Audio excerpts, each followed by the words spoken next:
আলাইকুম ওয়া রাহমাতুল্লাহি ওয়া বারাকাতুহু। আজকে দেখেন, যারা যেই সকল আলেমরা দেশে নেতৃত্ব দিচ্ছে, শীর্ষস্থানীয় আলেম, তাদের টাকা পয়সার অভাব নাই। তারা কি করে বুঝবে সাধারণ আলেম যারা, তারা অর্থভাবে যে কি কষ্টে আছে, কি দুরবস্থায় আছে, তারা কিন্তু এই কষ্ট বোঝে না। অধিকাংশ আলেম অনেক কষ্ট সহ্য করে, মানুষের কথা শুনে সব নীরবে সহ্য করে থাকে। মসজিদের মিম্বর থেকে তার সত্য কথা বলতে পারে না, তার সত্য কথা বলে তার চাকরি চলে যাবে, এই ভয়ে সে সঠিক কথা বলতে পারে না।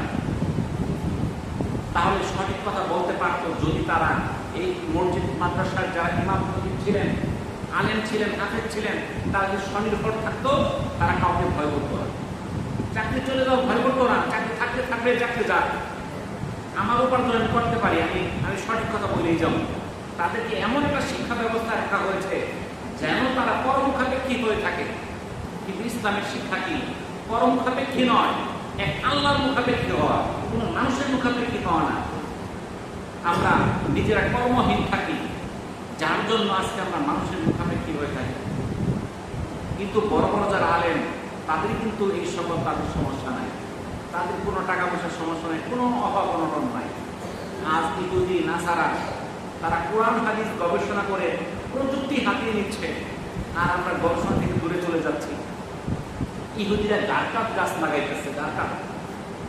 হযরত আবু হুরায়রা রাদিয়াল্লাহু তাআলা থেকে বর্ণিত, নবী করিম সাল্লাল্লাহু আলাইহি সাল্লাম বলেন, কিয়ামত সংঘটিত হবে না যেই পর্যন্ত ইহুদিদের বিরুদ্ধে যুদ্ধ না করা হয়।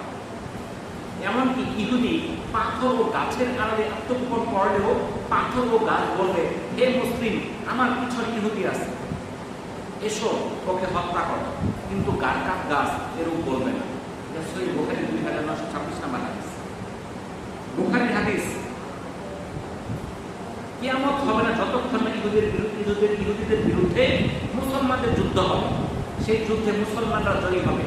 ইহুদিরা পালাবে গাছের পিছনে, পাথরের পিছনে, আর যখন পালাবে সেই গাছও কথা বলবে আমার পিছনে ইহুদি আছে, পাথরও বলবে আমার পিছনে ইহুদি আছে, আর লুকাতে পারবে না। একটা মাত্র গাছ না হলো গারকাত, সে বলবে না। আজ ইহুদিরা সেই গারকাত গাছ লাগাইতেছে। তাহলে গারকাত গাছ যে লাগাইলে তারা লুকাইতে পারবে, এটা জানলো কোথেকে? হাদিস থেকে। তারা যদি হাদিস না পড়তো, তারা কি জানতো যে গারকাত গাছের পিছনে লুকানো যাবে? জানতো। দেখেন, গাজওয়াতুল হিন্দ, একটা যুদ্ধ হবে এই ভারত উপমহাদেশে, আপনারা অনেকেই শুনেছেন, যেটা আজ থেকে 10-15 বছর আগে মানুষ কল্পনার মতো মনে করছে।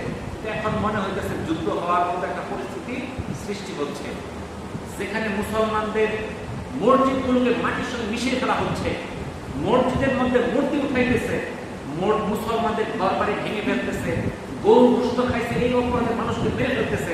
আপনার পত্রপত্রিকা দেখতেছেন না? তাহলে এই পরিস্থিতি সৃষ্টি হচ্ছে কি হচ্ছে না? এমন একটা পরিস্থিতি, যখন তাদের দেয় থেকে যাবে, তখন তারা যুদ্ধে নামবে কি নামবে না? বলে নামবে। তখন কিন্তু তারা দেখতেছে না, এমনিও মরতে হয়, অমনিও মরতে হয়, তাহলে এখন কি যুদ্ধের একটা পরিবেশের মতো মনে হচ্ছে না?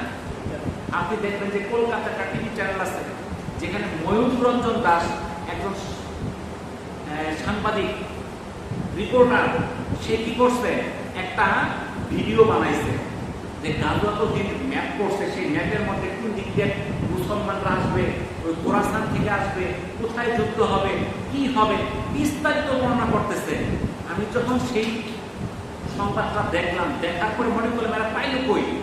এই কাহিনী তো ওদের ধর্মগ্রন্থে নাই, ওদের গীতার মধ্যে নাই, ত্রিপিটকের মধ্যে নাই, বাইবেলের মধ্যে নাই, পাইল কোথেকে ওরা? এটা তো আছে হাদিসের মধ্যে। তাহলে ওরাও হাদিস পড়তেছে, বুঝতেছেন? আজকে জেরুজালেমকে ইসরায়েল রাজধানী বানাইছে, ওদের তো রাজধানী আসছে তেল আবিব, তো জেরুজালেমকে বানাইতেছে কেন? তো হাদিসের উদ্ধৃতি হলো, এক সময় শেষ জমানায় সেই জেরুজালেম থেকে শাম দেশ বা ওই জেরুজালেম যে নিকটবর্তী স্থান, সেখান থেকে সারা বিশ্ব পরিচালিত হবে। তারা চাইতেছে আমরাই বিশ্ব পরিচালিত করবো, অতএব হাদিস মোতাবেক আমাদের ঠিকানা হবে সেই জেরুজালেম, সেখানে তাদের রাজধানী বানাইতেছে। আর সেই জেরুজালেমই এই সপ্তাহে গত 1-2 দিন আগে জমি দিয়েছে যুক্তরাষ্ট্রকে, তারা ইসরায়েল। তাহলে তারাও কিন্তু হাদিস কোরআন নিয়ে গবেষণা করে।